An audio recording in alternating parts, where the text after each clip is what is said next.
How to Win Friends and Influence People ep11. Almost all these wants are usually gratified, all except one. But there is one. 37. Longing, almost as deep, almost as imperious, as the desire for food or sleep, which is seldom gratified. It is what Freud calls the desire to be great. It is what Dewey calls the desire to be important. Lincoln once began a letter saying, "Everybody likes a compliment." William James said, "The deepest principle in human nature is the craving to be appreciated."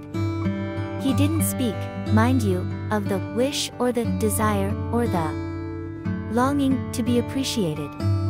He said the craving to be appreciated. Here is a gnawing and unfaltering human hunger, and the rare individual who honestly satisfies this heart hunger will hold people in the palm of his or her hand. And even the undertaker will be sorry when he dies. The desire for a feeling of importance is one of the chief distinguishing differences between mankind and the animals. To illustrate, when I was a farm boy out in Missouri, my father bred fine Duroc Jersey hogs and pedigreed white-faced cattle. We used to exhibit our hogs and white-faced cattle at the country fairs and livestock shows throughout the Middle West. We won first prizes by the score. My father pinned his blue ribbons on a sheet of white muslin, and when friends or visitors came to the house, he would get out the long sheet of muslin. He would hold one end and I would hold the other while he exhibited the blue ribbons. The hogs didn't care about the ribbons they had won. But father did. These prizes gave him a feeling of importance. If our ancestors hadn't had this flaming urge for a feeling of importance, civilization would have been impossible. Without it, we should have been just about like animals. It was this desire for a feeling of importance that led an uneducated, poverty-stricken grocery clerk to study some law books he found in the bottom of a barrel of household plunder that he had bought for 50 cents. You have probably heard of this grocery clerk. His name was Lincoln. It was this desire for a feeling of importance that inspired Dickens to write his immortal novels. This desire inspired Sir Christopher Wren to design his symphonies in stone. This desire made Rockefeller amass millions that he never spent. And this same desire made the richest family in your town build a house far too large for its 38 requirements. This desire makes you want to wear the latest styles, drive the latest cars, and talk about your brilliant children. It is this desire that lures many boys and girls into joining gangs and engaging in criminal activities. The average young criminal, according to E.P. Mulrooney, one-time police commissioner of New York, is filled with ego, and his first request after arrest is for those lurid newspapers that make him out a hero. The disagreeable prospect of serving time seems remote so long as he can gloat over his likeness, sharing space with pictures of sports figures, movie and TV stars and politicians. If you tell me how you get your feeling of importance, I'll tell you what you are. That determines your character. That is the most significant thing about you. 4. Example, John D. Rockefeller got his feeling of importance by giving money to erect a modern hospital in Peking, China, to care for millions of poor people whom he had never seen and never would see. Dillinger, on the other hand, got his feeling of importance by being a bandit, a bank robber and killer. When the FBI agents were hunting him, he dashed into a farmhouse up in Minnesota and said, "I'm Dillinger." He was proud of the fact that he was public enemy number one. "I'm not going to hurt you, but I'm Dillinger," he said. Yes, the one significant difference between Dillinger and Rockefeller is how they got their feeling of importance. History sparkles with amusing examples of famous people struggling for a feeling of importance. Even George Washington wanted to be called His Mightiness, the President of the United States, and Columbus pleaded for the title Admiral of the Ocean and Viceroy of India.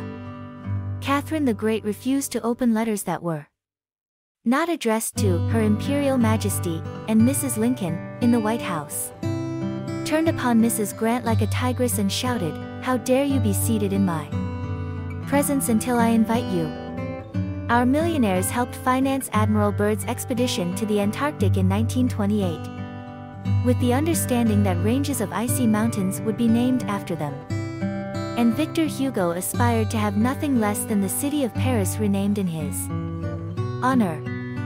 Even Shakespeare, mightiest of the mighty, tried to add luster to his name by procuring a coat of arms for his family. People sometimes became invalids in order to win sympathy and attention and get a feeling of importance. For example, take Mrs. McKinley. She got a feeling of importance by forcing her husband, the President of the United States, to neglect important affairs of state while he reclined on the bed beside her for hours at a time, his arm about her, soothing her to sleep. She fed her gnawing desire for attention by insisting that he remain with her while she was having her teeth fixed, and once created a stormy scene when he had to leave her alone with the dentist while he kept an appointment with John Hay, his Secretary of State. The writer Mary Roberts Rinehart once told me of a bright, vigorous young woman who became an invalid in order to get a feeling of importance. One day, said Mrs. Rinehart, this woman had been obliged to face something, her age perhaps. The lonely years were stretching ahead and there was little left for her to anticipate. She took to her bed, and for 10 years her old mother traveled to the 3rd floor and back, carrying trays, nursing her. Then one day the old mother, weary with service, lay down and died. For some weeks, the invalid languished, then she got up, put on her clothing, and resumed living again. Some authorities declare that people may actually go insane in order to find, in the dreamland of insanity, the feeling of importance that has been denied them in the harsh world of reality. There are more patients suffering from mental diseases in the United States than from all other diseases combined. What is the cause of insanity? Nobody can answer such a sweeping question, but we know that certain diseases, such as syphilis, break down and destroy the brain cells and result in insanity. In fact, about 1/2 of all mental diseases can be attributed to such physical causes as brain lesions, alcohol, toxins, and injuries. But the other half, and this is the appalling part of the story, the other half of the people who go insane apparently have nothing organically wrong with their brain cells. In post-mortem examinations, when their brain tissues are studied under the highest powered microscopes, these tissues are found to be apparently just as healthy as yours and mine. Why do these people go insane? I put that question to the head physician of one of our most important psychiatric 40 hospitals. This doctor, who has received the highest honors and the most coveted awards for his knowledge of this subject, told me frankly that he didn't know why people went insane.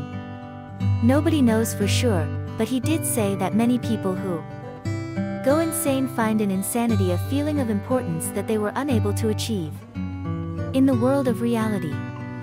Then he told me this story. I have a patient right now whose marriage proved to be a tragedy. She wanted love, sexual gratification, children and social prestige, but life blasted all her hopes. Her husband didn't love her. He refused even to eat with her and forced her to serve his meals in his room upstairs. She had no children, no social standing. She went insane, and, in her imagination, she divorced her husband and resumed her maiden name. She now believes she has married into English aristocracy, and she insists on being called Lady Smith. End ep11.